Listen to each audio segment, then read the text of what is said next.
The dim, smoky interior of the Salty Dog in San Diego cast long shadows across the worn wooden bar, a familiar comfort to Mark.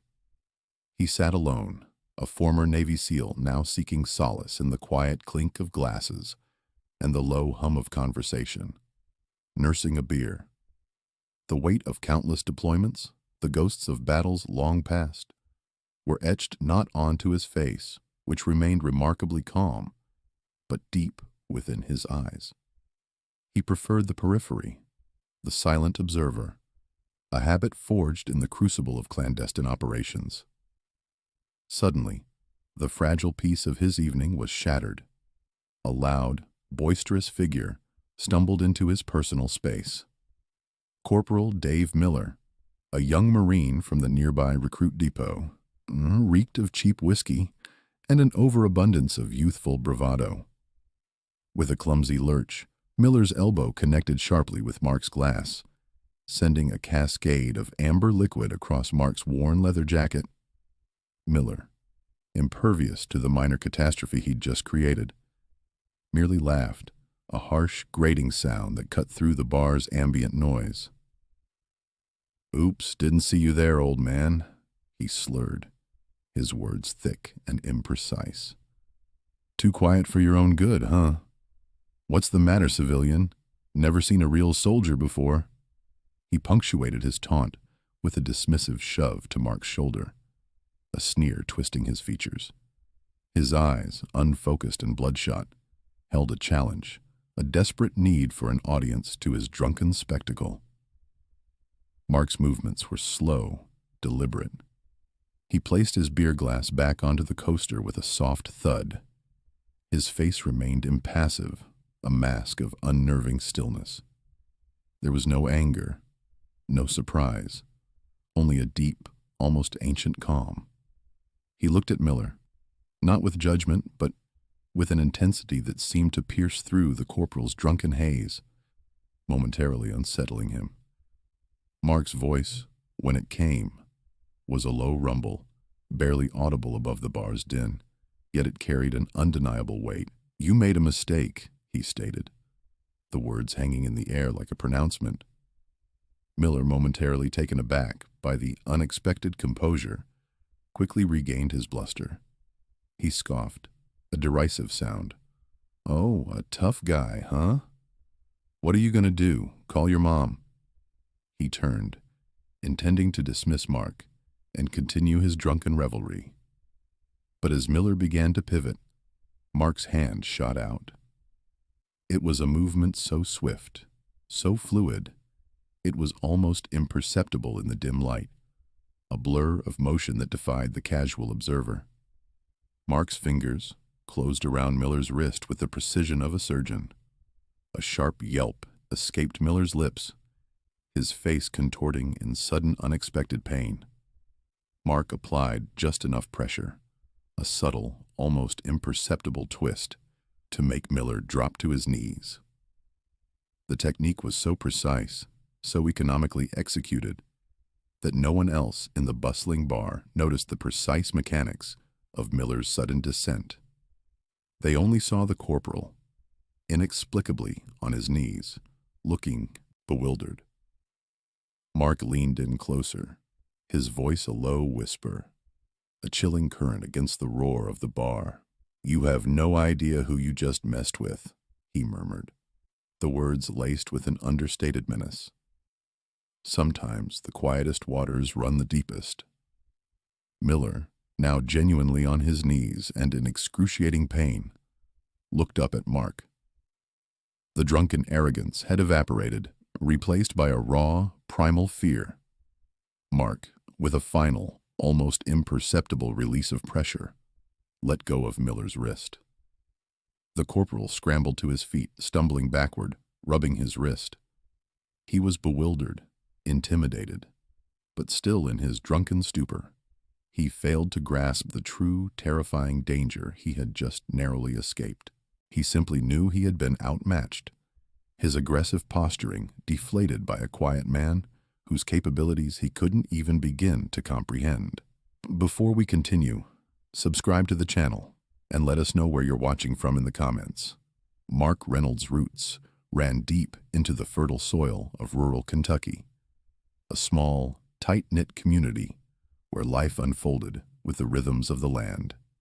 His early years were steeped in a simple existence, marked by the honest toil of farming and the quiet thrill of hunting. Sundays were sacred, reserved for church and reflection, while evenings were spent on creaky porch swings, listening to the elders spin tales that wove the fabric of their history.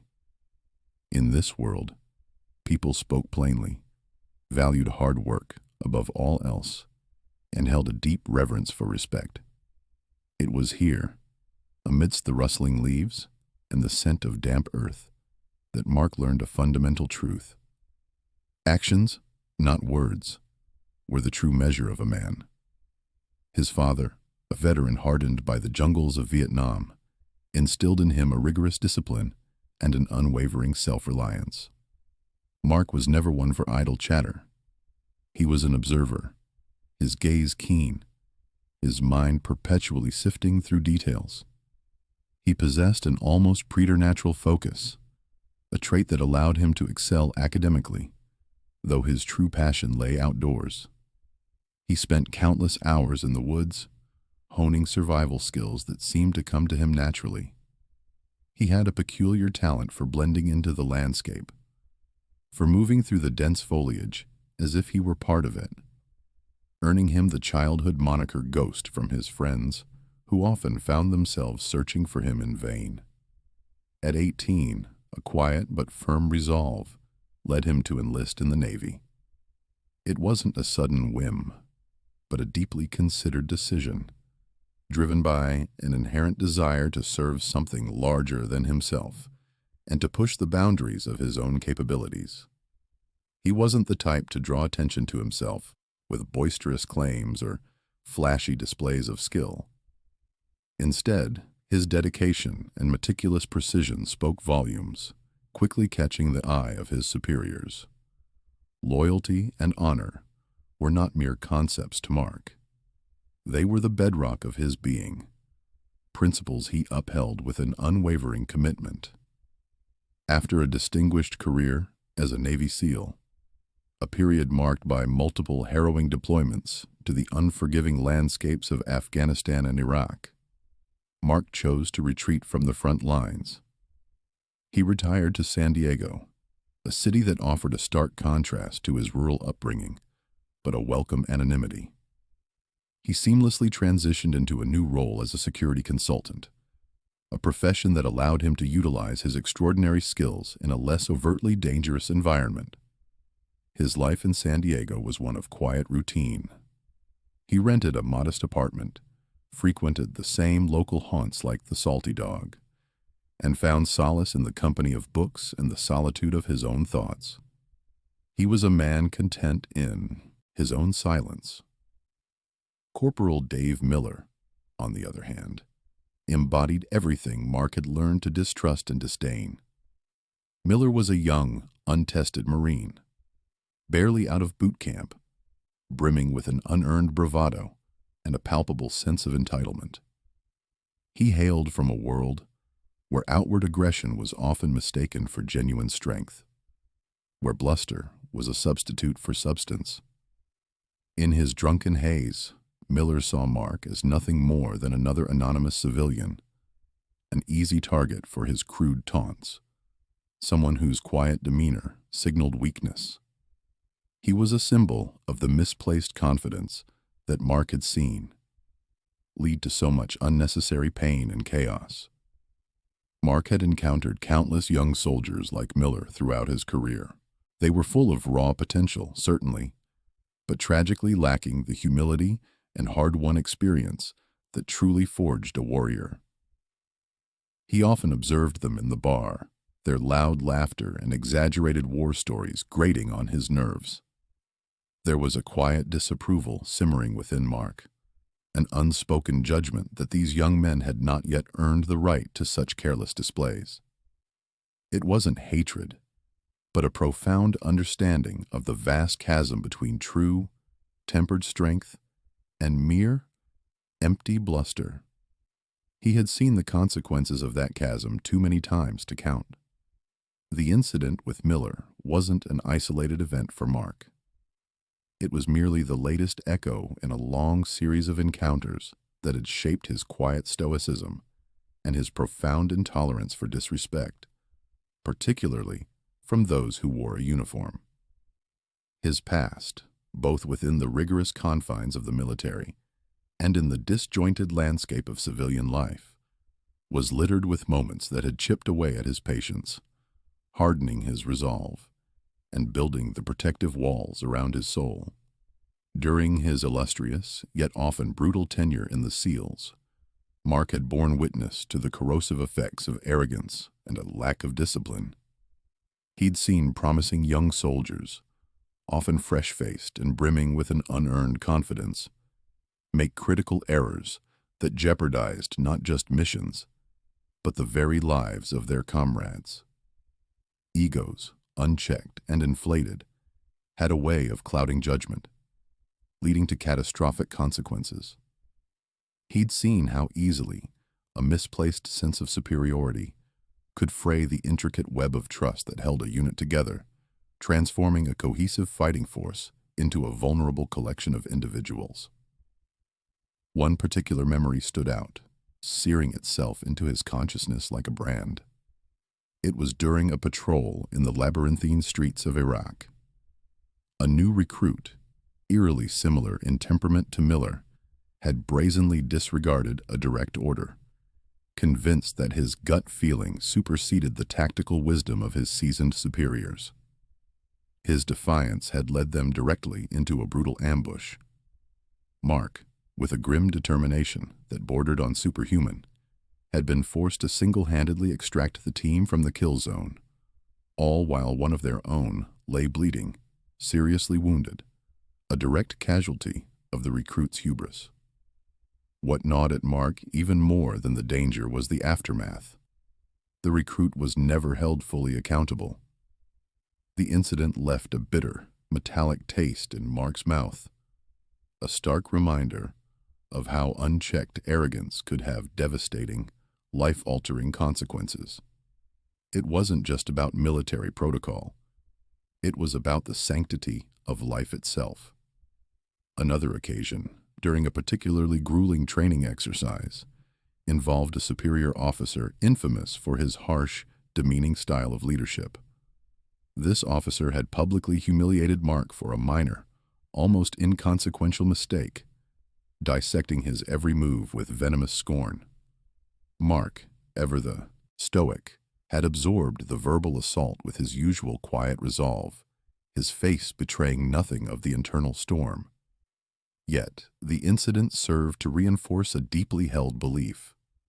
True leaders inspired respect through competence and integrity, not through fear or degradation. He learned to instinctively differentiate between the sharp, necessary sting of constructive criticism and the purely malicious intent of those who sought to tear others down to elevate themselves. He saw the weakness in those who needed to diminish others to feel powerful. Even after leaving the SEALs, the cracks in the past continued to inform his present. Mark witnessed firsthand the struggles of some of his former comrades as they grappled with the jarring transition back to civilian life. Many succumbed to the insidious lure of alcohol or spiraled into destructive behaviors, unable to reconcile the intensity of their past with the banality of their present. He also encountered individuals who, sensing his quiet, unassuming nature, attempted to exploit it. They mistook his silence for weakness, his reserved demeanor for an invitation to take advantage. These encounters taught him the critical importance of setting boundaries, often with a firmness that surprised those who underestimated him. He learned that sometimes the quietest voice needed to speak the loudest to be heard.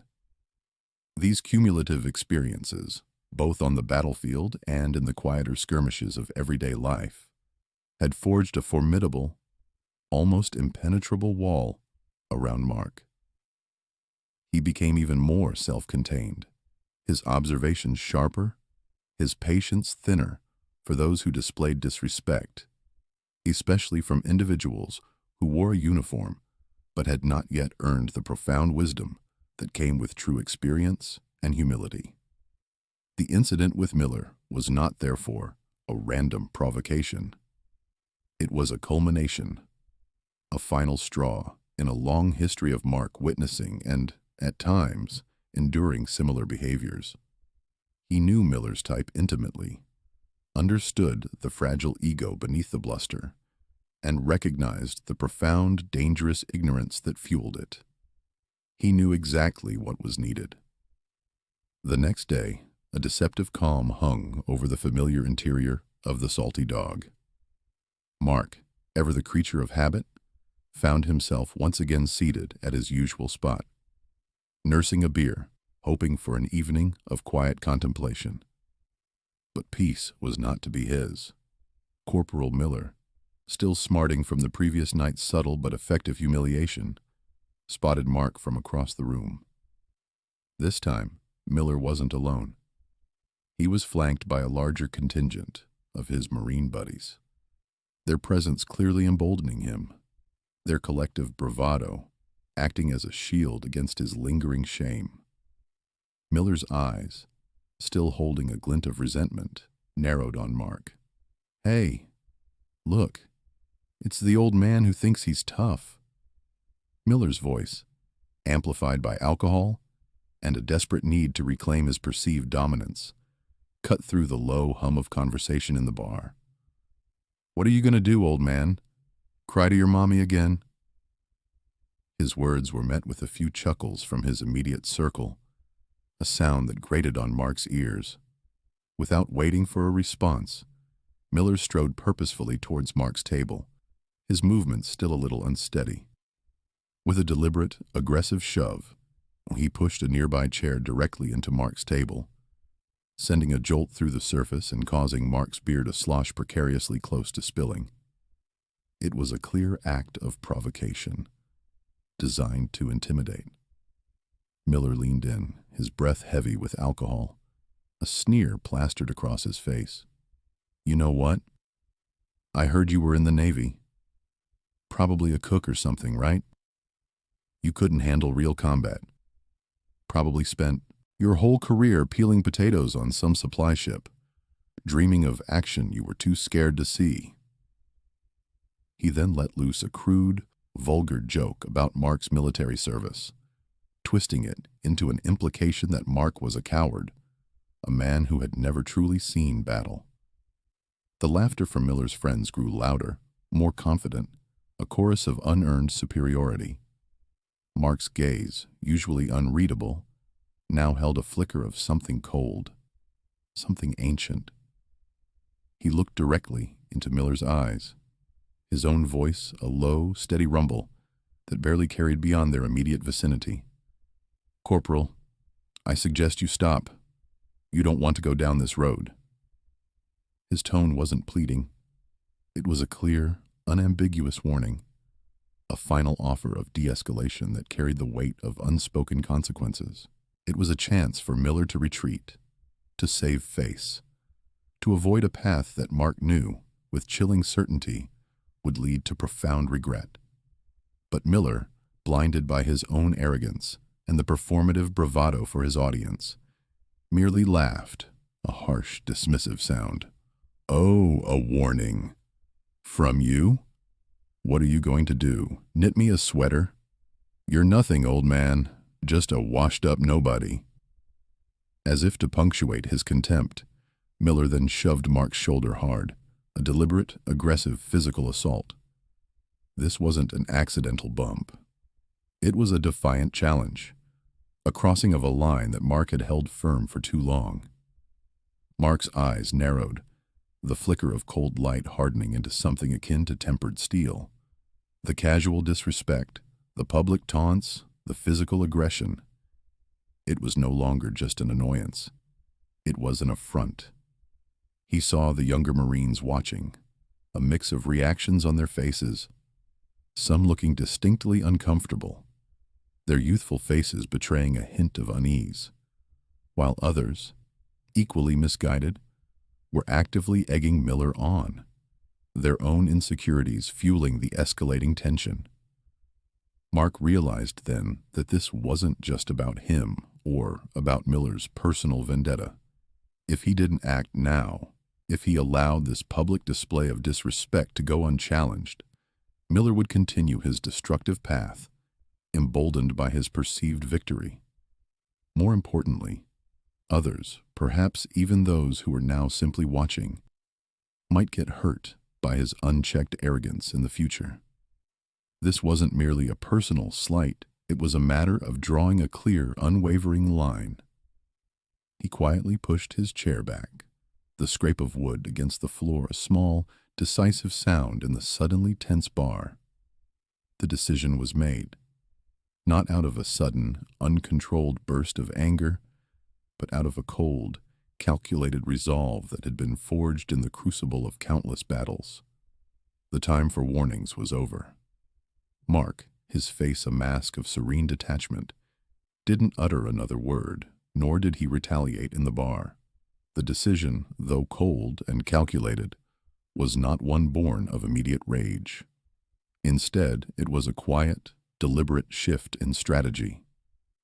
He calmly reached into his pocket, pulled out a few crumpled bills, laid them precisely on the table to cover his tab, and then, with a slow, deliberate movement, rose from his seat. He turned and walked out of the Salty Dog, leaving Miller and his boisterous friends to their hollow laughter. His mind, however, was already a whirlwind of analytical thought, dissecting the recent encounter, processing Miller's behavior, and cataloging every observable vulnerability. He wasn't planning a brawl. He was meticulously constructing a lesson, one that would resonate far beyond the confines of a bar fight. Over the next few days, Mark moved with the silent, almost invisible precision of a hunter. He became Miller's shadow, observing him with an unnerving patience that spoke volumes of his past training. He noted Miller's routine with an almost scientific detachment. The specific times he frequented the bar, his preferred drinks, the route he invariably took home, the beat-up sedan he drove with a certain careless abandon. Mark also observed Miller's unfortunate tendency to linger alone at night, often still quite drunk, oblivious to his surroundings. This lack of situational awareness, particularly when intoxicated, was a glaring weakness. Mark didn't just rely on direct observation.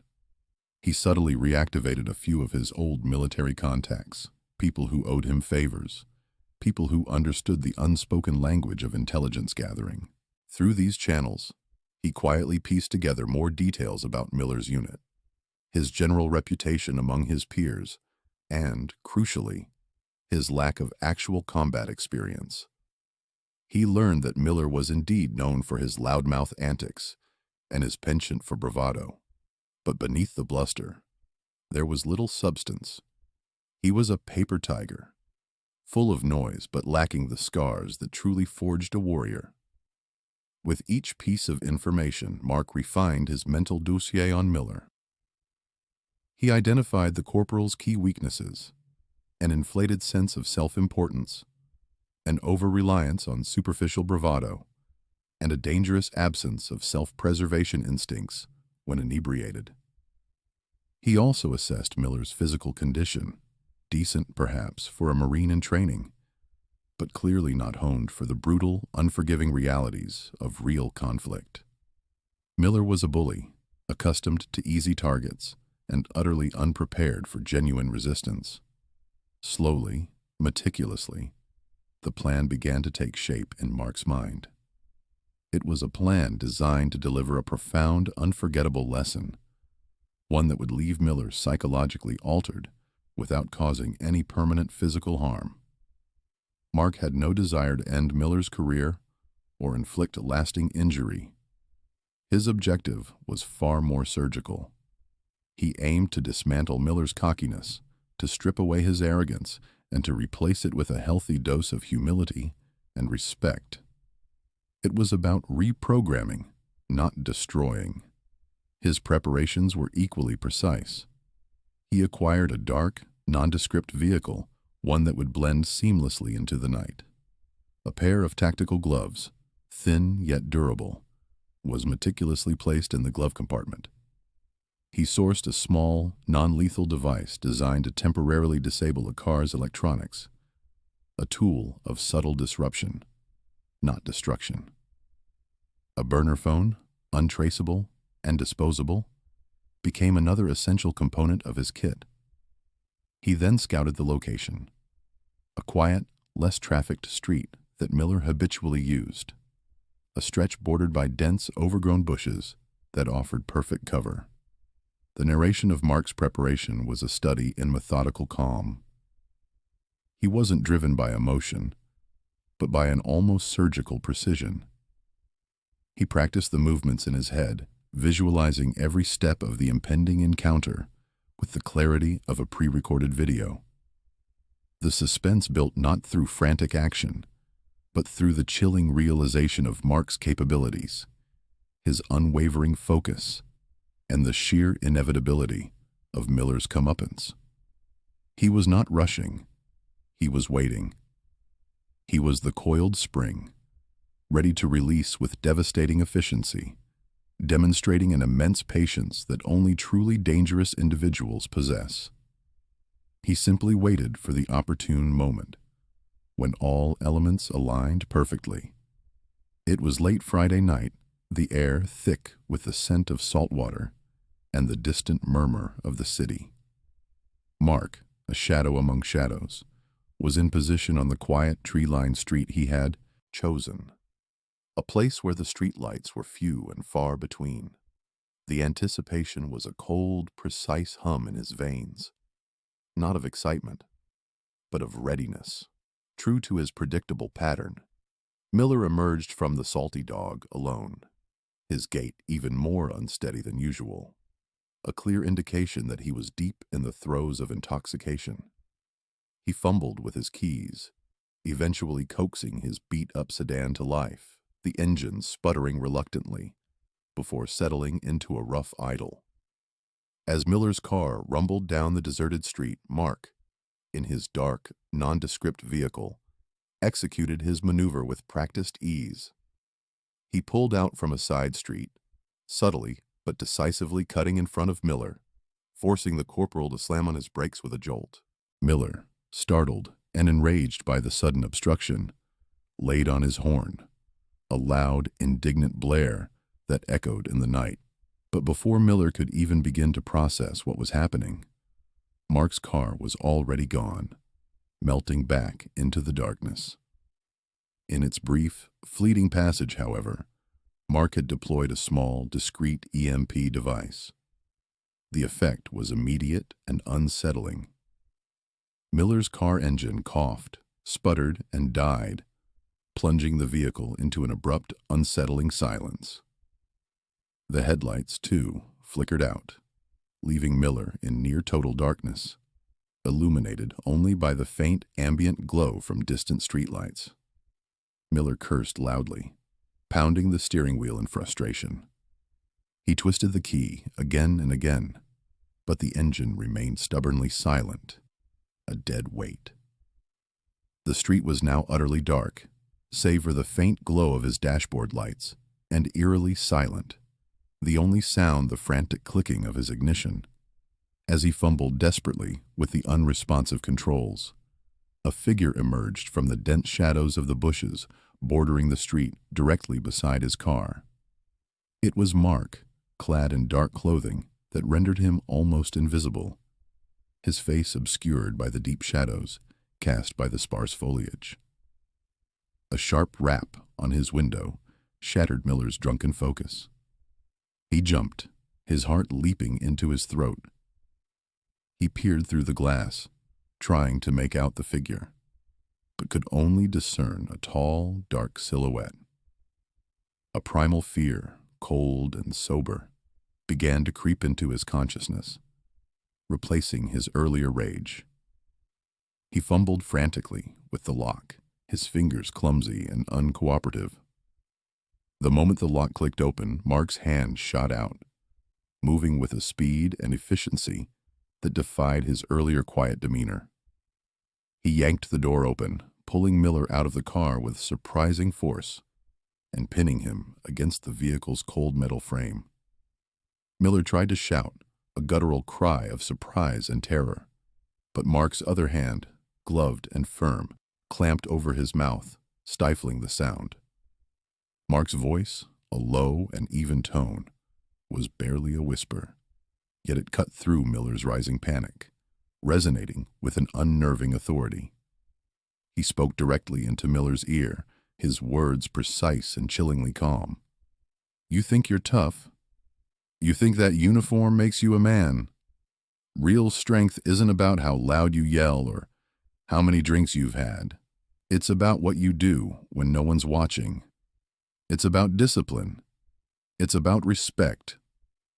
As he spoke, Mark moved with fluid efficiency, disarming Miller of his wallet, his phone, and his car keys.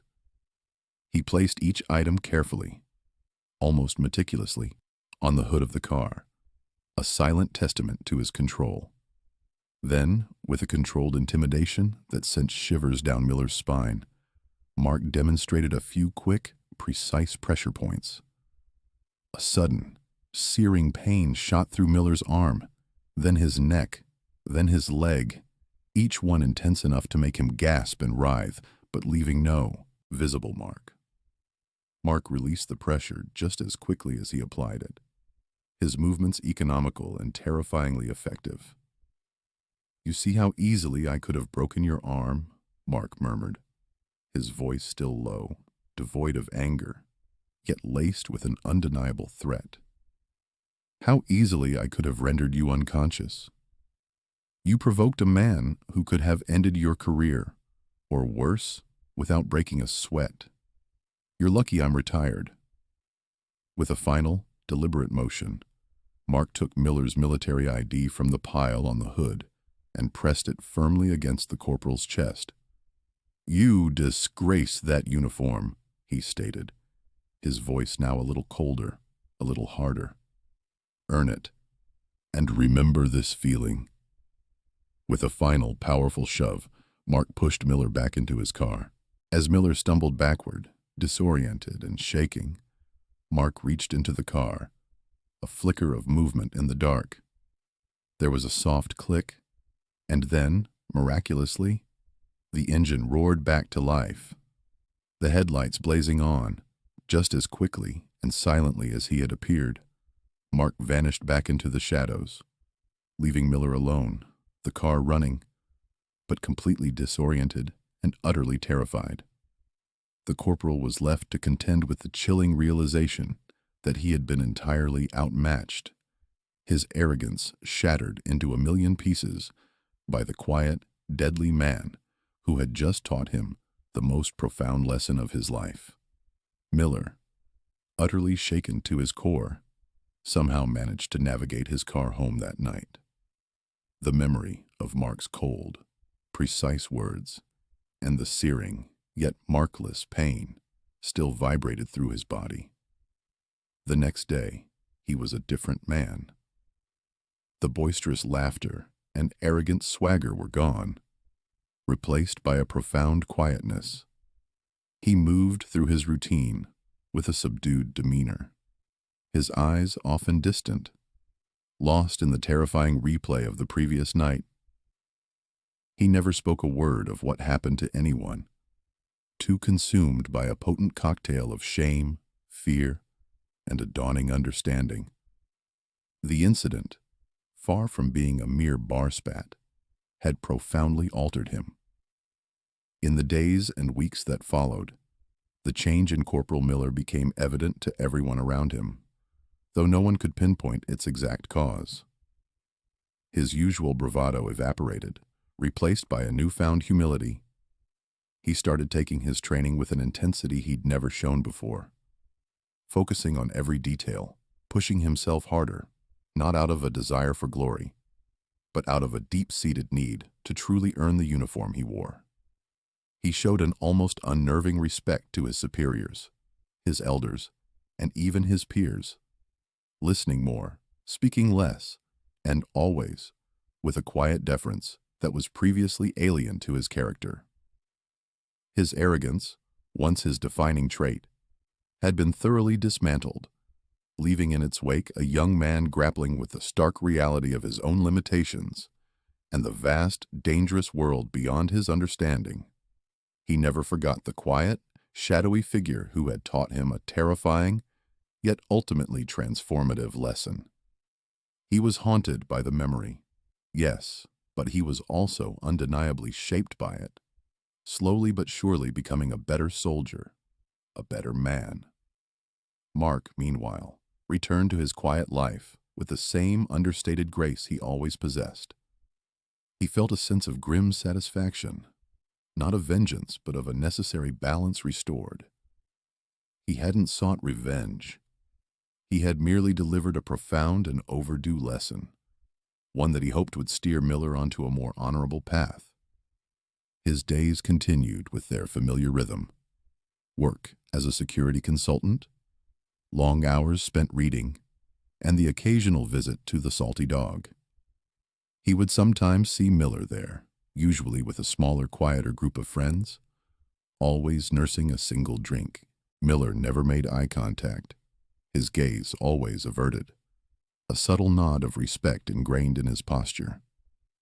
Mark noticed the change, the palpable shift in the young corporal's bearing, and in those fleeting moments he would offer a subtle, almost imperceptible nod in return.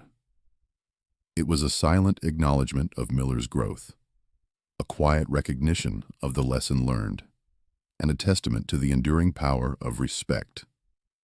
Mark's life wasn't dramatically altered by the event, but the incident reinforced his deeply held belief in upholding a certain standard of conduct, a code of honor that extended far beyond the battlefield, even into his civilian retirement.